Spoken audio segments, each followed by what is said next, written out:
Viral, momen netizen bertemu Ariel Noah macet-macetan naik motor saat arus balik mudik. Baru-baru ini, warganet dihebohkan dengan momen Ariel Noah menembus kemacetan saat arus balik mudik. Momen tersebut diabadikan Sinta melalui akun TikToknya @sintarahayu_20 hingga viral di media sosial. Dalam video tersebut, nampak Ariel Noah dengan motornya sedang menembus kemacetan. Diketahui, Ariel Noah mengendarai motor jenis BMW G310 GS. Dari balik helmnya, Ariel Noah tampak tersenyum ke arah penggemar yang merekamnya.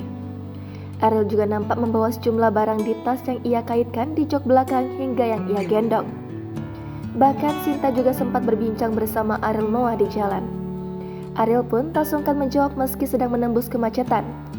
Video tersebut lantas mendapatkan banyak perhatian dari warganet lainnya.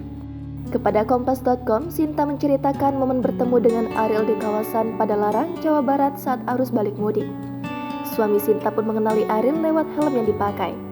Awalnya, Sinta dan suaminya masih ragu dengan Ariel. Kemudian, mereka memastikan kembali helm yang dipakai pelantun topeng itu.